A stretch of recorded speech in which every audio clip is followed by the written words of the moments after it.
ऋषिमुनियों से भेंट। अत्रि मुनि से विदा लेकर राम ने दंडक वन में प्रवेश किया। बड़ा हरा भरा और घना वन था।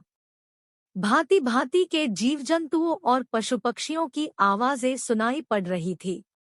जहां तहां मुनियों के आश्रम थे, जिनमें से बेददबनी आती थी।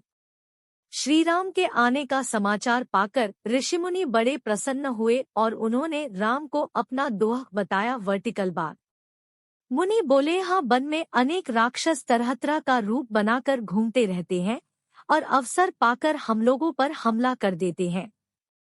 राम ने उनकी बातें ध्यान से सुनी और उन्हें दिस दिया। वर्टिकल बार वह रात उन्होंने मुनियों के साथ आश्रम में ही बिताई। अगले दिन राम, लक्ष्मण और सीता ने और भी घने वन में प्रवेश किया। कुछ दूर जाने पर एक विशाल शरीर और लंबी बाहों वाला दानव मिला। उसने झपटकर सीता को पकड़ लिया और राम लक्ष्मण से डपटकर बोला, ढोंगियों, तुम कौन हो? मुनि का भेष बना लिया है और ऐसी सुंदर स्त्री लिए घूम रहे हो। यह मेरे काम की है, भाग जाओ। राम ने पूछा, तुम कौन हो? वह गरज कर बोला, मैं महाबली विराट हूँ। जल्दी भागो, नहीं तो फाड़कर खा जाऊंगा। राम लक्ष्मण ने उन पर बाणों की वर्षा शुरू कर दी। विराट क्रोध से पागल हो गया। बाणों की वर्षा की कुछ भी परवाह न करके वह राम लक्ष्मण पर झपटा। दोनों भाइयों को अपनी लंबी भुजाओं में जकड़कर वह एक ओर को चल पड़ा। यह देखकर सीता जोर जोर से रोने चिल्लाने लगी। राम लक्ष्मण ने उसके दोनों हाथ मरोड़कर तोड़ डाले।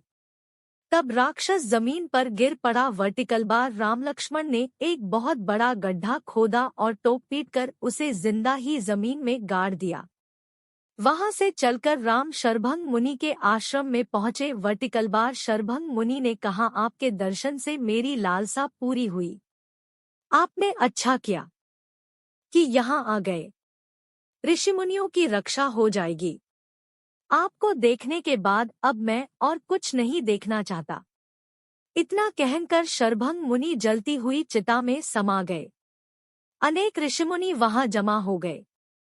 उन्होंने हड्डियों के ढेर दिखाकर राम से कहा कि ये ऋषियों के कंकाल हैं, जिनको राक्षसों ने खा डाला है। राम ने कहा, डरे नहीं, मैं राक्षसों का नाश कर दूंगा। अब राम सुतीक्ष्ण मुनि के आश्रम में पहुंचे। सुतीक्ष्ण मुनि अगस्त्य ऋषि के शिष्य थे और भगवान के बड़े भक्त थे। श्री राम का स्वागत सत्कार कर उन्होंने भी राक्षसों के अत्याचार की कहानियां राम को सुनाई। उस दिन राम लक्ष्मण और सीता सुतीक्ष्ण के आश्रम में ही टिक गए। अगले दिन वे फिर चल पड़े और दंडक वन के विभिन्न स्थानों में रहे। वर्टिकल बार सीताजी कहती, आर्यपुत्र, वन में रहकर राक्षसों से बैर मोल लेना मुझे ठीक नहीं जान पड़ता। राम ने उत्तर दिया, भद्रे, हम लोग क्षत्रिय हैं।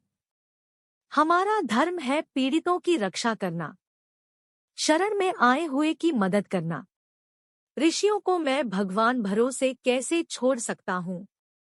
इस प्रकार दंडक वन में घूमते घूमते 10 वर्ष बीत गए। लौटकर वे फिर सुतीक्ष्ण मुनि के आश्रम में आ गए। सुतीक्ष्ण ने उन्हें अगस्त्य ऋषि से मिलने का परामर्श दिया। सुतीक्ष्ण के आश्रम से 5 योजन दूर आर्य श्रेष्ठ अगस्त्य ऋषि का आश्रम था। राम, लक्ष्मण और सीता उसी ओर चल दिए। मार्ग में श्रीराम ने बताया कि भगवान अगस्त्य ही सबसे पहले विंध्याचल को पार कर यहाँ आए। वर्टिकल बार उन्होंने ही दक्षिण दिशा का द्वार खोला। उनसे राक्षस डरते हैं और उन्हीं के भरोसे दूसरे ऋषि यहाँ आ पहुँचे हैं। वर्टिकल बार उनके दर्शन कर आज हम धन्य होंगे। उन्हीं की आज्ञा से हम वनवास का शेष समय काटेंगे। श्रीराम के आने का समाचार पाकर अगस्त्य ऋषि बाहर आए। वर्टिकल बार राम, लक्ष्मण और सीता ने उनके चरणों में प्रणाम किया। मुनि ने सबको आसन देकर कंदमूल फल खाने को दिए। राम को तरह तरह के उपदेश देकर बोले, अच्छा किया। आप यहाँ तक आ गए वर्टिकल बार, मैं स्वयं आपसे मिलना चाहता था वर्टिकल बार। आपका सब हाल मैं जान चुका हूँ, आपकी शक्ति भी जानता हूँ। राक्षसों को मारकर जनस्थान की रक्षा करना आपका काम होगा, जिससे ऋषिमुनि यहाँ बैठखट के जप तप कर सके। यह कहकर अगस्त्य ऋषि ने दिव्य अस्त्र शस्त्र राम को दिए वर्टिकल बार, विष्णु से प्राप्त महाधनुष दिया, ब्रह्मा से मिला हुआ एक अमोघ बाण दिया और इंद्र से मिले हुए तरकश दिए जो सदा बाणों से भरे रहते थे।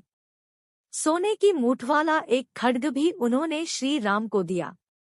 श्री राम ने इन दिव्य शस्त्रों को सिर से लगाकर ग्रहण किया वर्टिकल बार। तब मुनि ने राम से कहा, यहाँ से 2 योजन दूर गोदावरी नदी के किनारे पंचम टी नामक एक स्थान है। वर्टिकल बार वनवास का शेष समय वहीं व्यतीत करो। सीता और लक्ष्मण सहित रामचंद्र जी पंचलटी की ओर चल दिए। मार्ग में उनको भयंकर शरीर वाला एक गिद्ध मिला। दोनों भाइयों ने समझा कि वह कोई राक्षस है वर्टिकल बार, परंतु गिद्धराज ने उन्हें पहचान लिया और वह मंधुर वाणी में बोला, मेरा नाम जटायु है, मैं तुम्हारे पिता दशरथ का मित्र हूँ। वनवास में मैं तुम्हारी हर तरह से सहायता करना चाहता हूँ। श्रीराम ने पिता के समान उसको आदर दिया और उसको साथ लेकर वे पंचवटी की ओर गए।